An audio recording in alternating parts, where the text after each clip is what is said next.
जोर उठा तो कौन हंसेगा, तू जो छूटा तो कौन रहेगा, तू चुप है तो ये डर लगता है। ওরে বাপরে, তুই না থাকলে একদম আমাদের আড্ডাটাই জমে না। চল, অনেক গল্প হয়েছে, এবার চা খেয়ে আসি। तू ही वजह तेरे बिना बेवजह बेकार हूँ। এই দাঁড়া, পিছনে বক্সটা কিসে, চল দেখি তো।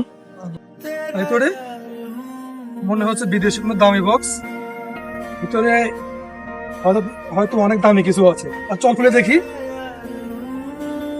খবরদার, ধরবি না এটা। আচ্ছা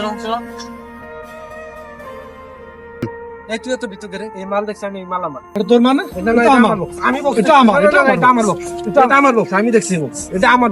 আচ্ছা শোন, বক্সটা তুইও দেখছস, আমিও দেখছি। আমরা রুমে গিয়ে দেখবো কি আছে, দুজন আমরা হচ্ছে দুজন ফিফটি অর্ধেক অর্ধেক ভাগ করবো। আচ্ছা ঠিক আছে, ঠিক আছে।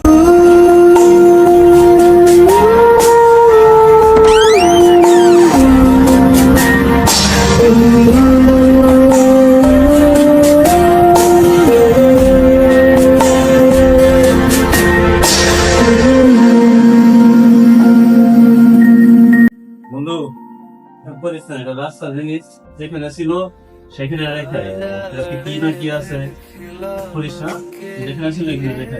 না বন্ধু, তুমি ভয় পেলে ধরে দাও, আমরা জিনিস পাইছি, এটা আমরা খুলে দেখি ভিতরে কি। দেখ বন্ধু, জেদ করিস না, এটা যেখানে ছিল এখানে রেখে।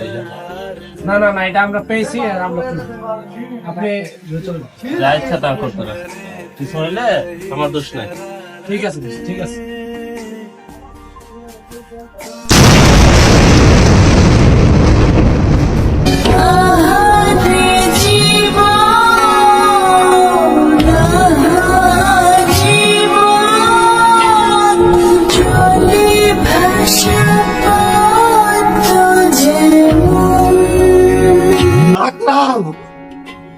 বন্ধু,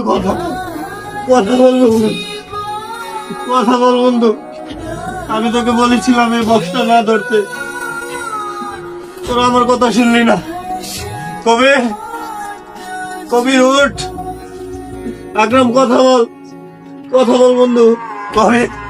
কবির চোখ খুল বন্ধু। কবির চোখ খুল।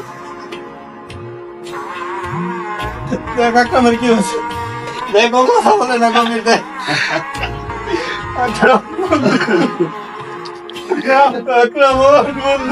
রাস্তায় পড়ে থাকা কোনো চকচকে বস্তু বা পরিত্যক্ত বাক্স দামি কিছু নয়, বরং তা হতে পারে একটি প্রাণঘাতী মৃত্যু ফাঁদ। সামান্য কৌতূহল বা লোভের বশ স্পর্শ করা আপনার পরিবারের জন্য সারা জীবনের কান্না হয়ে দাঁড়াতে পারে।